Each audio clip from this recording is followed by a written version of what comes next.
Evangelho segundo Mateus 7.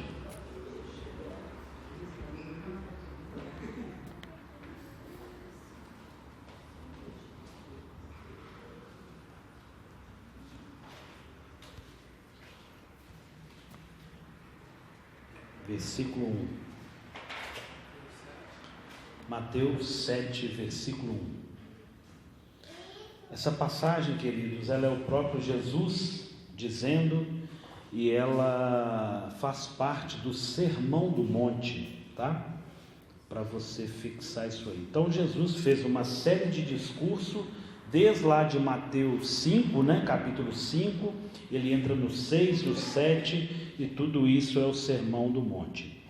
Quando chega no versículo 1, ele fala: não julguem, para que vocês não sejam julgados, pois com o critério com que vocês julgarem, vocês serão julgados, e com a medida com que vocês tiverem medido, vocês também serão medidos. Porque você vê o cisco no olho do seu irmão, mas não repara na trave que está no seu próprio? Ou como você dirá ao seu irmão: deixa que eu tire o cisco do seu olho, quando você tem uma trave no seu próprio? Hipócrita, tire primeiro a trave do seu olho, e então você verá claramente para tirar o cisco do olho do seu irmão. Não dê aos cães o que é santo, nem jogue as suas pérolas diante dos porcos, para que estes não pisem com os pés, e aqueles voltando-se não estraçalhem você. Amém? Glória a Deus. Pai, nós agradecemos ao Senhor pela Tua palavra. Pai, agradecemos ao Senhor porque o Senhor é Deus maravilhoso. Pai, agradecemos ao Senhor porque o Senhor é um Deus de propósito, um Deus de graça, um Deus de misericórdia. Pai, pedimos a Deus que o Teu Espírito Santo tenha liberdade de conduzir, de falar e de fazer. Pai, Deus, eu venho pedir ao Senhor que o Senhor venha, Deus, tirar a água da pedra. Pai, que o Senhor venha, Deus, com graça, com favor, com milagre, Deus, para que possamos, Deus, receber exatamente aquilo que o Senhor tem para a minha vida, para a nossa vida, para a Tua igreja, Pai, no nome de Jesus. Pai, que qualquer coisa contrária caia por terra. Pai, Deus, que não sejamos aqui, Deus, numa palestra, Pai, mas que o Teu Espírito Santo seja entronizado e tenha liberdade de fazer em nome de Jesus. Amém. Glória a Deus. Pode assentar, amados. Eu mandei hoje uma mensagem falando a respeito, de uma palavra sobre Noé. Eu não mudei o texto. Eu preciso antes fazer uma introdução, colocar alguns pontos. Eu não sei quem lembra aqui que no domingo passado que eu ministrei, domingo passado foi a ceia, pastor Desi ministrou. No anterior, eu comentei que Noé foi um homem que sobreviveu ao dilúvio e se perdeu num copo de vinho. Não foi? Quem lembra disso? Só 1, 2, 3, 4, poucas pessoas. Queridos, Noé experimentou o maior milagre, talvez, que já aconteceu na face da terra. Maior feito, irmãos, é difícil de mensurar o que Noé viveu nos seus dias. É muito complexo a palavra, o contexto, a aplicação, de Noé. Eu vou voltar aqui àquilo que eu li, Vou voltar em Mateus. Veja que Jesus vinha discursando várias coisas. Jesus vem falando de vários temas. Irmãos, se nós cristãos vivermos, trabalharmos para viver o Sermão do Monte, já é um desafio. É algo realmente desafiador para a nossa vida.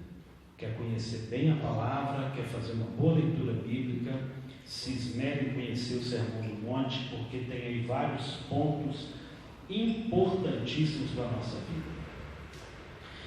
O texto aí fala numa condição de não julgar. Não julgar. Queridos, e o que nós mais fazemos é julgar. O tempo todo nós estamos fazendo um parâmetro, fazendo uma reflexão das pessoas. E nós precisamos de muito cuidado, porque a Bíblia traz uma palavrinha aí no versículo 2: pois com o critério que você julga, com o critério que você mede, do jeito que você mede, você vai ser medido, você será julgado.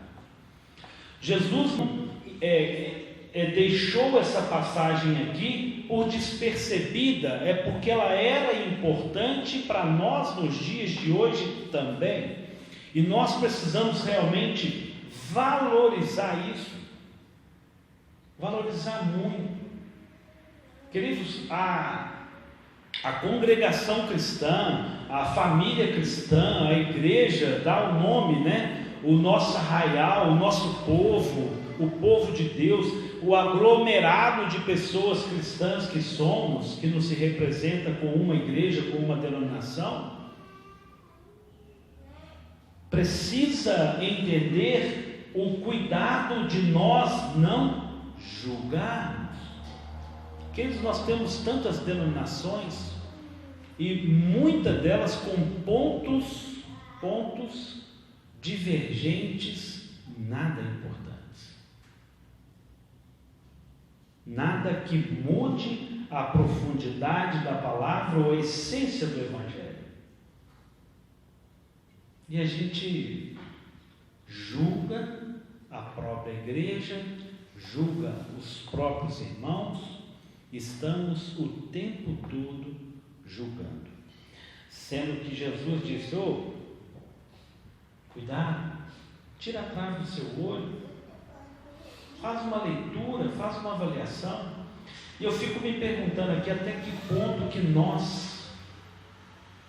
eu vou chamar de tirar a trave do nosso olho, porque tirar a trave do nosso olho fala de enxergar melhor, de perceber as coisas melhor, de enxergar aquilo que verdadeiramente é. Será que eu enxergo realmente as coisas à minha volta como o Senhor enxerga, como o Senhor está vendo? Queridos, eu faço essa introdução aqui porque o versículo 6, ele vai falar de uma condição que porque julgamos, porque medimos, porque não sabemos tirar a trave do nosso olho, há uma condição que nós estamos nos perdendo. Olha, se você não cumpre isso, olha o final do versículo: não estraçalhem vocês. Não estraçalhem vocês. Ou seja, para que você não seja destruído. Para que você não seja destruído, não julgue. Não julgue. Não faça a medida que você não tenha a ferramenta de medir de Deus. Nós precisamos tomar um cuidado muito grande com isso. Querido, eu queria, por minha conta, o que é o contrário de julgar? Julgar fala de justo juízo, ou seja, um julgamento, né? Nós temos aqui a Magda aqui que pode falar com mais propriedade disso. O julgamento fala de quê? De uma condição que se pega todas as provas do fato para que seja dado um julgamento correto àquela sentença. Vamos dar uma sentença com base em todos os fatos, com toda a verdade que se tem do caso. Isso fala de julgamento. Ou seja, você matou, você vai preso. Por isso, com base na lei, com base nisso. Questão de justiça. E aí o contrário de julgar seria o quê? Misericórdia. O que é a misericórdia? O que é a misericórdia? A misericórdia é quando você tem toda amparato da lei, você já está condenado porque você cometeu aqueles delitos, e ali você é dado uma sentença contrária ao que você merecia. Você é absolvido mesmo sendo culpado. Isso é a misericórdia. Misericórdia. Nós falamos muito essa palavra e não usamos ela corretamente. Querido, nós precisamos de ter misericórdia dentro de casa. Nós precisamos de ter misericórdia com as nossas esposas, misericórdia com os nossos filhos, com o nosso marido. Ah, mas não fez, mais, eu já cansei de falar, mais. Nós precisamos tomar cuidado, precisamos agir com misericórdia. Misericórdia. Ele não merece mais, mas eu vou agir com misericórdia. Eu preciso agir com misericórdia. Queridos, quando fala aqui ao ponto de ser destruído, tem casamentos que são destruídos por falta de misericórdia. As pessoas estão perdendo o que ela tem, estão sendo destruídas porque estão julgando, e muitas das vezes pode estar até certo, mas faltou misericórdia. Irmãos, eu já falei que ter razão nem sempre é bom, irmãos. Nem sempre é bom. Estar convicto, eu tenho razão, eu estou certo, adianta alguma coisa? Depende. Depende. Nós precisamos tomar um cuidado muito grande. Em 1 Coríntios 11, 1 Coríntios 11, 31. Porque se julgássemos a nós mesmos, não seríamos julgados. Nós julgamos a nós mesmos? Nós nos consideramos culpados nós mesmos dos nossos atos? Não. Se a gente for lá no Adão, quem que era o culpado de comer o fruto proibido? Se Adão tivesse, culpado a si mesmo, muita coisa teria sido diferente. Mas o que foi feito? Não foi eu, foi ela. E aí ele ainda piora a mão, porque foi ela e foi o Senhor que me deu essa mulher aí. O Senhor também é culpado. O homem culpa a mulher e culpa a Deus. Eu não tenho culpa de nada. Aí a palavra nos fala aqui em 1 Coríntios, porque se julgássemos a nós mesmos, não seríamos julgados, mas quando julgados, somos disciplinados pelo Senhor, para não sermos condenados pelo mundo. Olha que condição. Nós julgamos o outro, sendo que nós deveríamos julgar a nós mesmos, para que o mundo não venha nos julgar. O critério lá de Mateus, o critério nosso está errado. Volta em Mateus, só que no capítulo 5, Mateus 5, 7.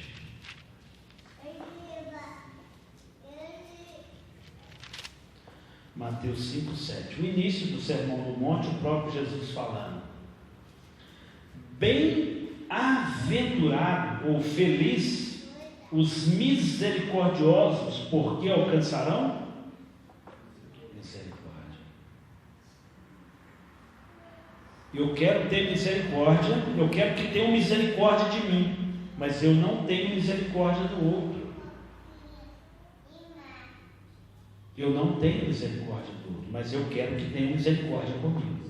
Veja que no Sermão do Monte, Jesus fala dessa condição ele começa falando primeiro, olha, feliz é quem tem misericórdia do outro.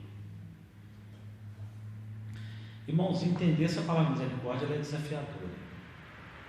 Eu confesso para vocês que eu estou muito abatido esses dias. O Gabriel aí, que teve a perna amputada ontem, né, que com a linha de cerol cortou, ele é filho de um amigo nosso, um amigo de infância, cristão. Oramos aqui domingo passado, né, pela vida do Gabriel, e aprove a Deus que a perna dele esquerda fosse amputada na altura do joelho. Deus sabe de todas as coisas. Mas eu confesso para vocês que eu me abati com isso, porque meu filho tem 14 anos. Irmãos, é tanta expectativa de vida num jovem de 14, 15 anos, tanta expectativa de vida. Eu sei que ele não morreu, irmãos, mas não é fácil.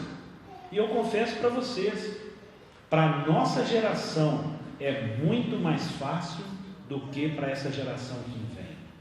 A nossa geração, a gente sabia conviver com algumas condições de adversidades que a geração de hoje não sabe.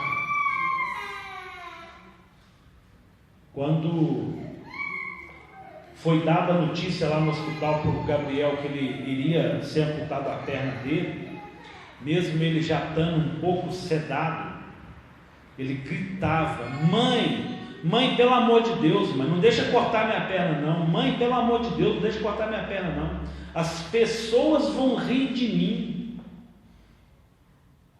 As pessoas só falam de jogar bola, parece que o Gabriel só quer jogar bola. As pessoas vão rir de mim, as pessoas vão me julgar, vão me colocar de jeitinho. Eu chorei muito, confesso para vocês. Não é fácil. E aí, para entender a misericórdia, a gente quer o quê? Praguejar. Quem é esse maldito que usou essa linha? De onde que veio essa linha endemoniada para fazer tal coisa? A gente quer a morte de quem estava com a linha. E misericórdia fala de dar uma sentença que a pessoa não merece. É absorver o culpado. Esse é o contexto da misericórdia. Esse é o cristianismo que nós precisamos viver. Bem-aventurado os misericordiosos, porque alcançarão misericórdia. Então nós temos aqui uma palavra que fala de julgar e uma outra palavra que fala de misericórdia no Sermão do Monte. Jesus pontua essas duas palavras e nos dá uma condição aqui de nós fazermos uma leitura. O título da mensagem de hoje é a nossa caminhada cristã. Eu quero falar de uma caminhada cristã. Nessa caminhada cristã eu não tenho que julgar, eu tenho que agir com misericórdia. Queridos, a revelação do Senhor na nossa vida, ela é progressiva. A revelação de Deus no mundo, ela se tornou progressiva. Deus, melhor dizendo, quando ele vem ali na criação, cria Adão, havia uma condição direta de um relacionamento com o homem. O próprio Deus vinha até Adão para relacionar com Adão. Alguém já viu algum versículo aí de Deus ensinando Adão a orar? Adão, lá em Mateus 7, Adão, tem lá a oração que Jesus ensinou, você precisa orar ela. Tem isso lá em Gênesis? Ou eu vou te ensinar como é que você me acha. Não, o homem não precisava buscar a Deus, porque Deus vinha a esse homem, Deus relacionava com esse homem, mas isso foi interrompido. E a partir disso, a revelação de Deus se torna progressiva. Nós buscamos a Deus, nós crescemos no Senhor, nós nos alimentamos dele Ele e vamos crescendo, e a luz de Deus vai brilhando na nossa vida como a aurora até ser dia perfeito. Queridos, aqui nós temos o Sermão do Monte, nós temos aqui um banquete da palavra de Deus revelada. E como eu disse aqui, aí eu entro agora um pouquinho na condição do Antigo Testamento com Noé. Noé, queridos, não tinha uma Bíblia para ler.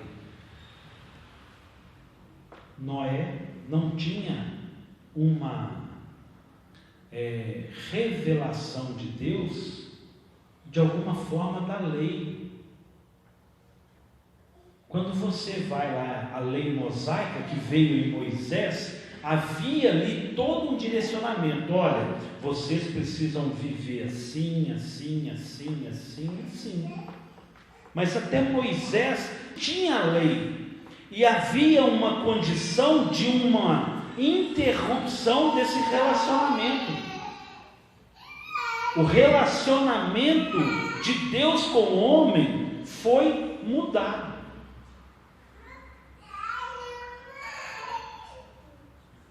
Vamos lá em Gênesis. Gênesis 5, 6.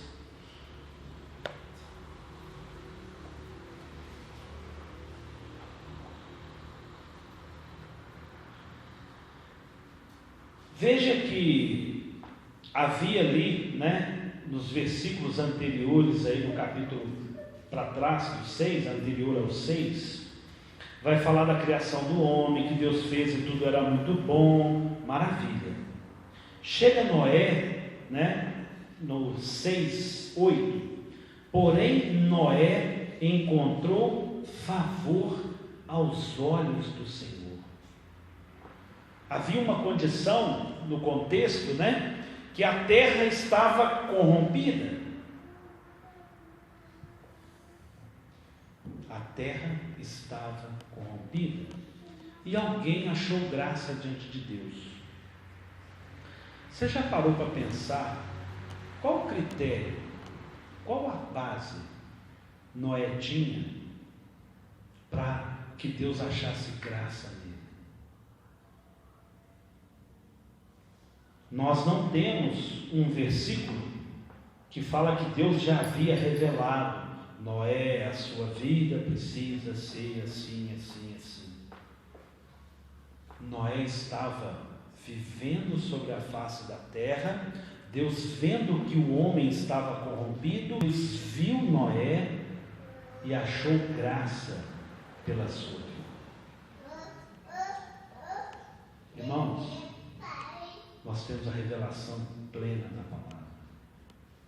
Nós temos o Espírito Santo habitando em nós. Consegue entender a diferença do nosso tempo, da nossa vida para Noé? A distância, o tanto que Deus nos deu de graça, esse favor imerecido, o tanto que nós temos de conteúdo, de revelação da palavra, para fazermos a nossa caminhada cristã melhor. Mas Noé achou graça diante de Deus, não tendo nada disso. Como?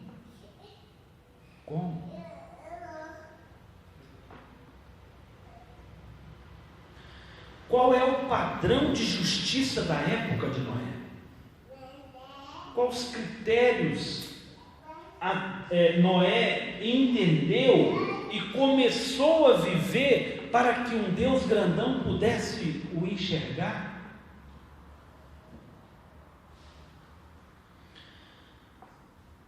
Vou pôr um pouquinho de minhoca na cabeça de vocês, para despertar, fazer vocês andar mais um pouquinho. O livro de Gênesis, ele fala de 2.500 anos de história. O livro de Gênesis fala de 2.500 anos de história. De Jesus até hoje tem quanto tempo? 2019. Imagina se formos contar, põe em papel tudo que aconteceu de Jesus para cá, na história da igreja. Tem papel para isso, irmãos? Tem filme, fita, cassete, pendrive para armazenar essas informações? 2.500 anos de história que não estão em tudo detalhado no livro de Gênesis. E aí eu quero comentar um pouquinho mais. Por que Deus destruiu tudo que havia feito? Veio Adão, fez todas as coisas, trabalhou, diz a palavra que o Senhor descansou, até parece que ele cansa, né?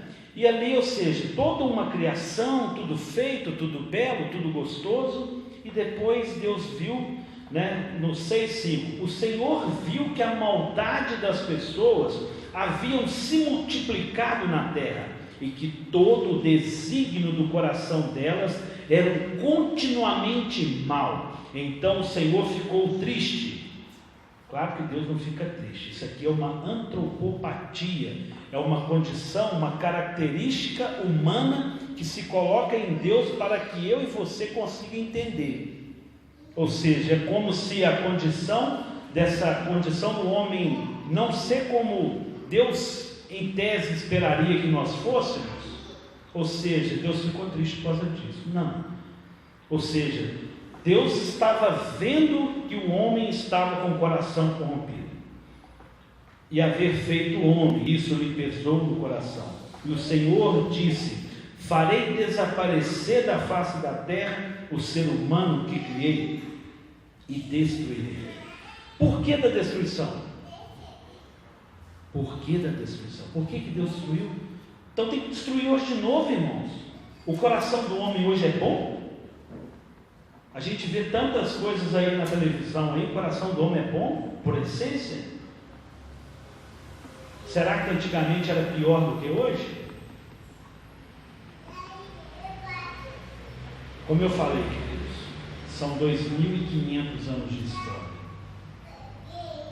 Eu já falei isso aqui e vou só te lembrar um pouco.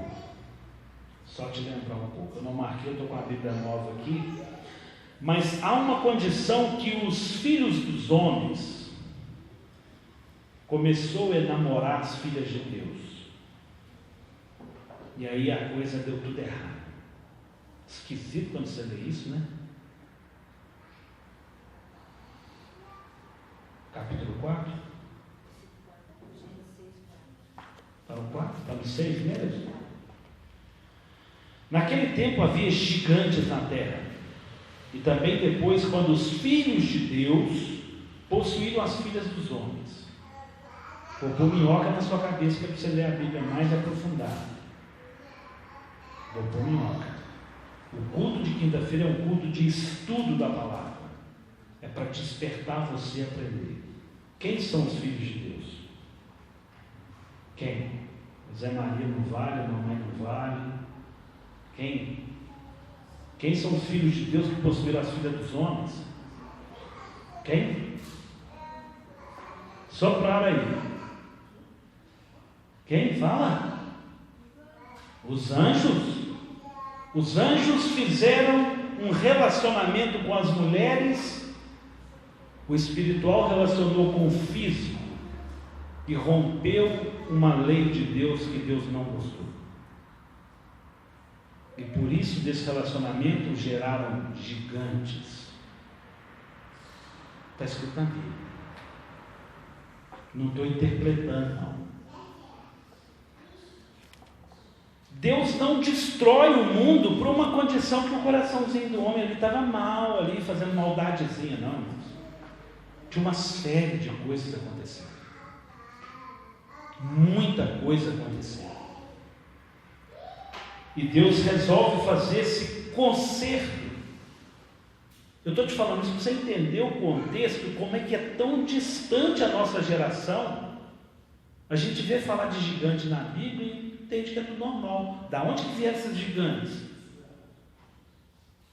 Golias vem dessa descendência, de alguma coisa disso. Queridos, nós precisamos entender a palavra e saber que tudo que o Senhor revelou para nós é suficiente. Há uma condição de eu e você caminhar no Senhor e nós precisamos discernir as coisas espirituais. Não dá para nós estarmos debaixo de um teto e perdendo a nossa família, nosso relacionamento com Deus. Querido, se o meu relacionamento com a minha esposa está corrompido, não preciso orar. Não preciso orar. Porque não vai do teto para cima, não. Não vai. Nós precisamos ter uma aplicação da palavra na nossa vida. A palavra precisa ser prática. Quando eu vejo a história, eu vejo que nós somos salvos por uma misericórdia do Senhor. Nós temos uma revelação plena do Senhor em nós. Uma misericórdia. Vamos lá em Tiago 2:3, eu vou voltar em Gênesis. Tiago 2:3.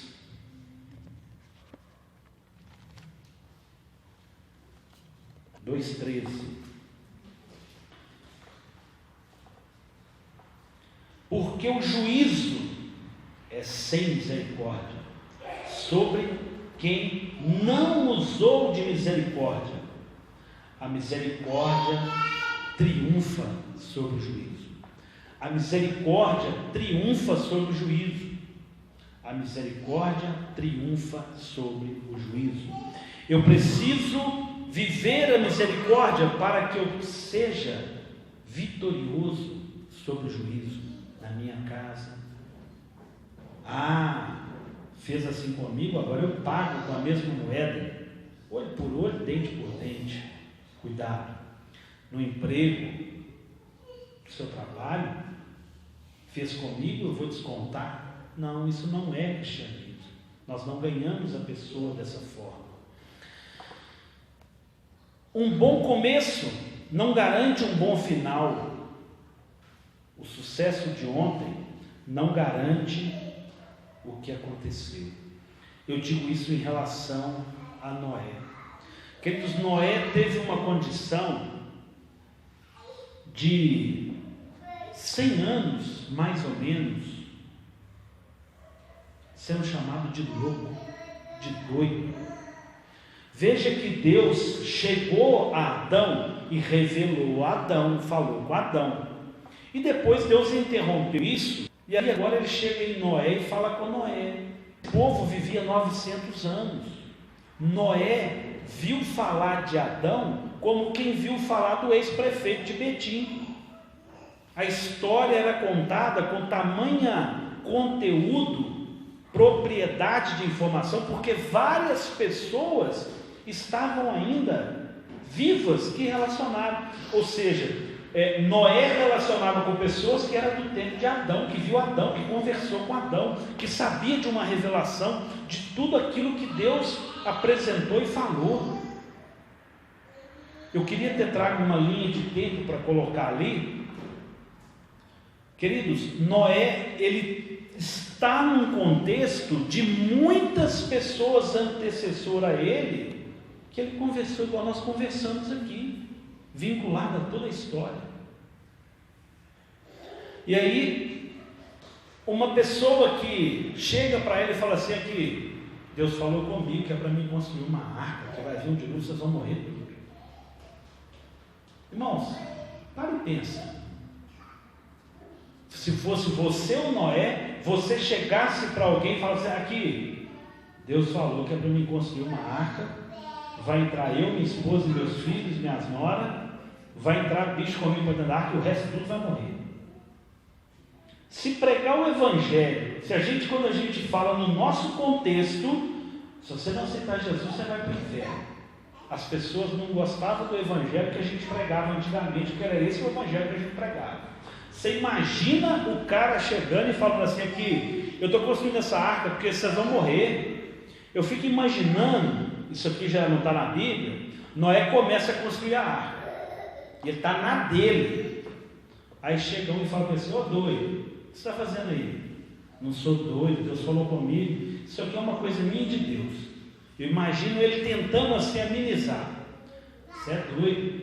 Chega outro: você é doido. Doido? Não sou doido. Vocês vão ver que eu não sou doido, porque ele já começou a... não aguentava mais ouvir, irmãos. 1 ano, 2 anos, 3 anos, 10 anos, 50 anos, 60 anos, 80 anos, 100 anos construindo a arca.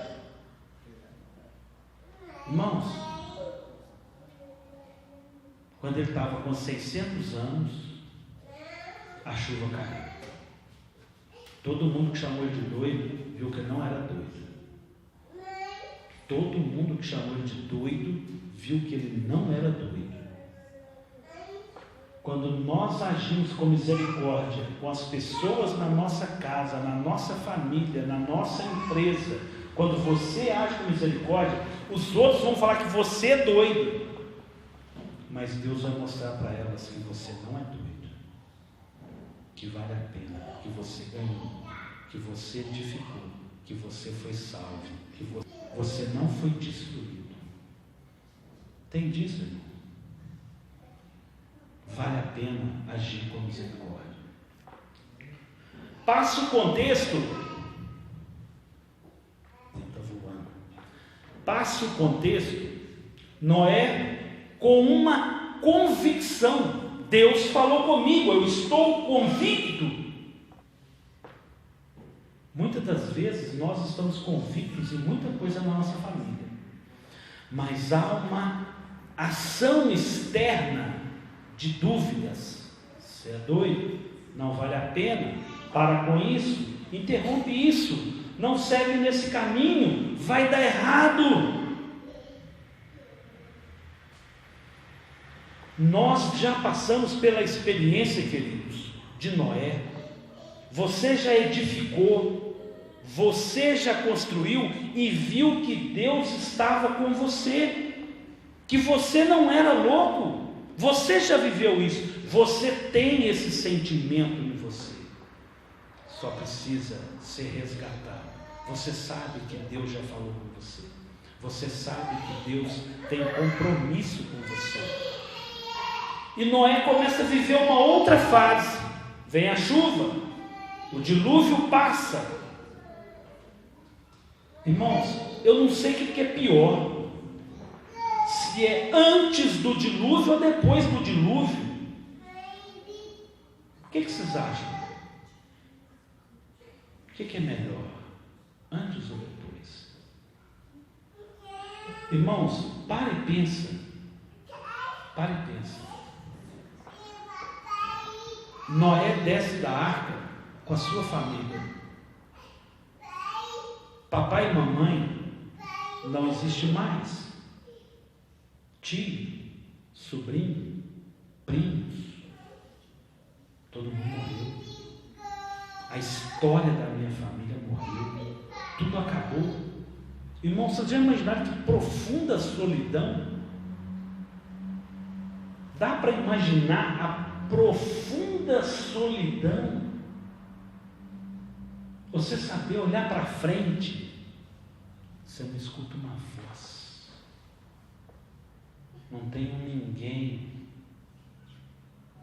você está você e sua família. Quantas vezes nós sentimos sozinhos no meio de uma multidão de gente? Olha o contexto que Noé estava ali após a sua condição pós-dilúvio. Irmãos, 370 dias na arca, pensando como é que vai ser agora. Será que todo mundo morreu mesmo? Será que ninguém salvou? Será que Deus queria realmente destruir esse povo todo? Será que destruiu tudo? Irmãos, tem pessoas que falam que o dilúvio não foi completo, foi só numa região. Tem estudiosos que falam isso. Eu acredito na Bíblia, porque a Bíblia fala que todas as montanhas foram cobertas, tudo foi consumido em água. Eu fico com a Bíblia. Eu não tenho dificuldade de acreditar que tudo foi varrido.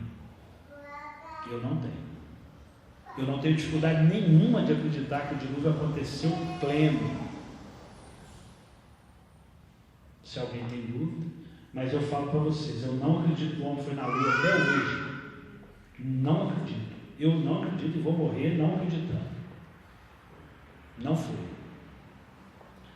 Opinião minha. Queridos, veja que Noé passou de uma condição externa de pessoas que estavam ali, atribuindo condições para ele. Como pensa que não tem ninguém mais falando dele, ninguém mais fala de mim, não tem ninguém mais que venha até mim, como se diz daquele que ele estava ali por 100 anos sendo ali massacrado. Mas agora há uma condição interna, uma angústia. E agora? E agora? Tudo para fazer, para recomeçar tudo. Queridos, Noé simboliza um recomeço na nossa vida. Todos nós passamos por recomeço na nossa vida. Muitos de nós já recomeçamos várias coisas. Mas às vezes nós temos dificuldade de entender que Deus está nesse recomeço da nossa história. O Deus que preparou a arca, o Deus que fez você suportar cada condição de adversidade, que você foi chamado de doido, que não valeria a pena pagar o preço daquilo que você pagou. É o mesmo Deus que vem sobre essa angústia, sobre uma condição interior agora, de um vazio, para você recomeçar a sua vida, para você fazer aquilo que o Senhor espera. Como eu falei, há uma caminhada cristã. Nós estamos muito à frente de Noé. Muito à frente. Queridos, essa angústia de Noé, esse vazio, foi uma condição tão grande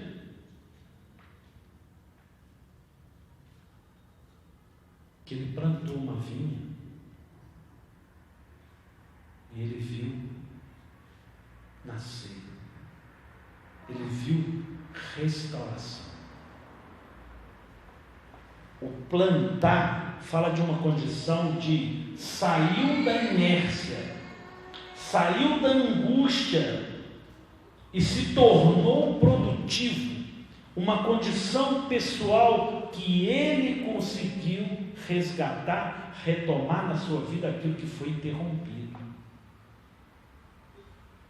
Quantas coisas nós temos interrompidas na nossa vida que precisam ser resgatadas?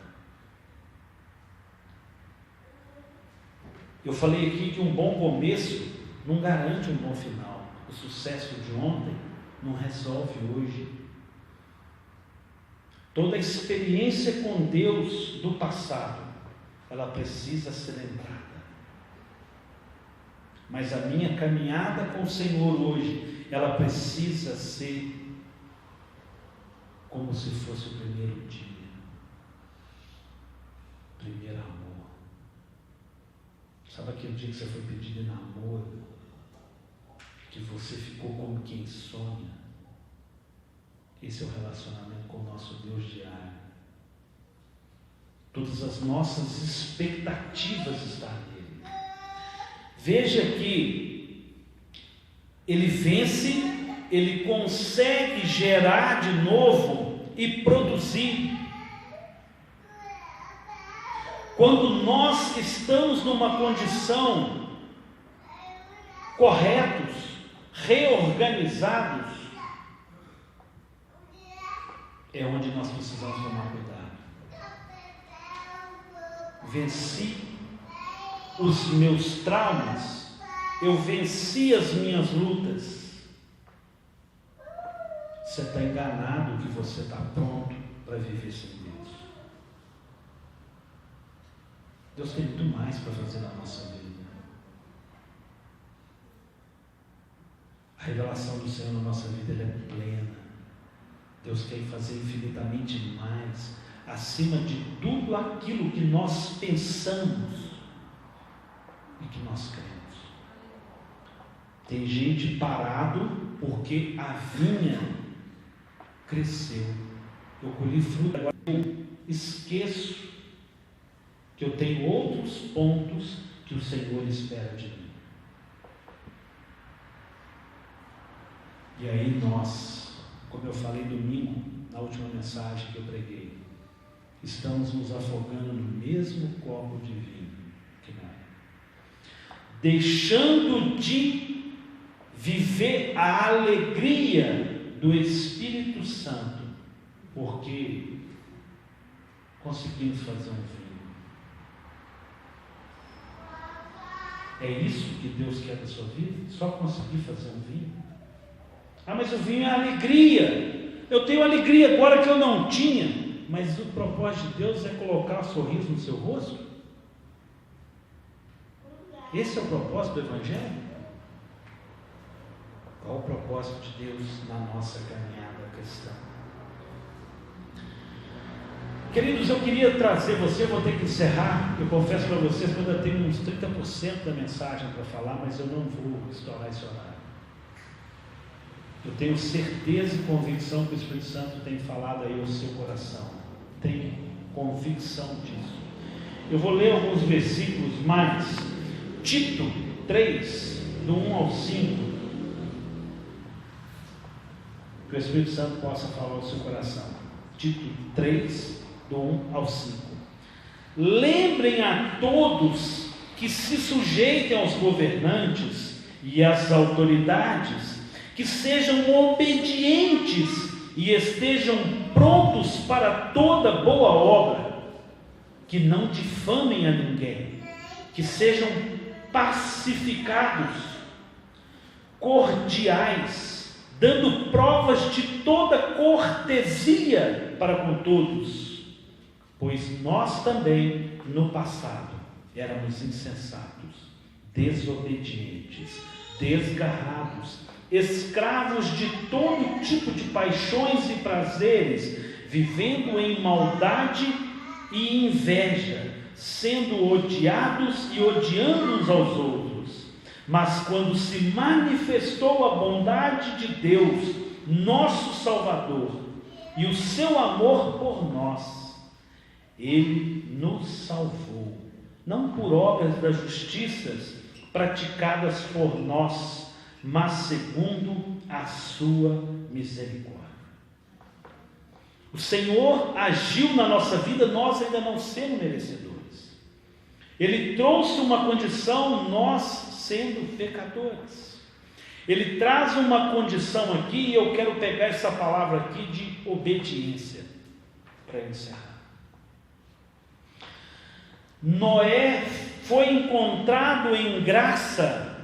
Deus viu graça nele, porque aquilo que ele foi recebendo de valor, de princípios que foram construídos, ele não abriu mão. Em outras palavras, o que se aprendeu de Deus, ele vivia. E quem é que falou para ele? Quem falou de Deus para Noé? Seus pais? Queridos, quando nós lemos a Bíblia, nós somos impactados porque a obediência traz bênção, favor. A obediência traz bênção e favor. A obediência de Noé à revelação do que se tinha, que não era lei mosaica, que não era uma Bíblia de papel como nós temos, era algo do que se ouviu falar, de uma época que Deus havia rompido, de uma ida ao homem, de um relacionamento de Deus ao homem. É como se as migalhas que caiu da mesa, ele não abriu mão. E nós temos uma revelação plena do Senhor. Nós temos o Senhor 100% em nós. Nós temos o Espírito Santo habitando dentro de nós. Mas nós fazemos biquinho. Nós queremos ver sarça ardente, queremos ver um monte de coisa. E se o milagre maior, que foi o dilúvio, ver a vida dele sendo salvo da família, pouco depois ele acabou se perdendo. Querido, se eu consigo entender a derrapada de Noé, e nós derrapamos igualzinho, a alegria de uma coisa certa não resolve uma caminhada cristã. A caminhada cristã precisa ser contínua, firmada, olhos atentos no Senhor, não abrindo mão de nada. Feche os seus olhos. Pai Santo Santo é teu nome. Pai Deus, Pai, o Senhor é maravilhoso. Pai, o Senhor é exaltado sobre todos. O Senhor é Deus de graça, o Senhor é Deus de misericórdia. Pai, o Senhor é Deus que conduz a tua igreja, o Senhor é Deus que nos conduz em triunfo. Pai, sabemos que a palavra do Senhor, ela é capaz de redarguir o homem, de ensinar o homem, de edificar o homem. Pai, Noé não tinha isso e achou graça diante do Senhor. Pai, Deus, que o teu Espírito Santo venha sobre cada um de nós, não com juízo, mas com misericórdia, com favor, Pai, completando a tua obra em nós, para que possamos alcançar corações sábios, para que possamos, ó Deus, na nossa caminhada, exaltar, engrandecer o teu nome. Pai, Deus, que como Noé recomeçou a sua vida, para que cada um de nós possamos recomeçar. Pai, Deus, que todos que estiverem paralisados em alguma condição, Pai, Deus, venha produzir em nós, no nosso coração, uma transformação. Pai, tira toda a trave do nosso olho que nos impede de enxergar, de alcançarmos, de caminharmos, ó Pai. Pai, nos ensina a caminhar contigo, em nome de Jesus.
palavra nos diz em Deuteronômio 5:29, aqui, Moisés dizendo, já com base na lei, Noé não teve isso aqui, mas olha o que Moisés fala: quem dera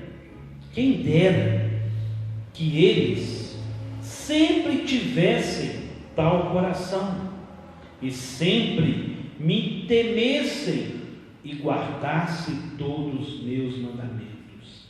Assim, tudo iria bem para eles e para o filho deles para sempre. Obediência traz bênção. Pai, muito obrigado pela tua palavra. Pai, obrigado porque a tua palavra, Pai, ela é verdade. A tua palavra é suficiente. A tua palavra ela é inquestionável. Pai, a tua palavra, Deus, ela é boca do Senhor falando conosco. Pai, Deus, que aquilo que foi falado aqui essa noite possa encontrar pelo teu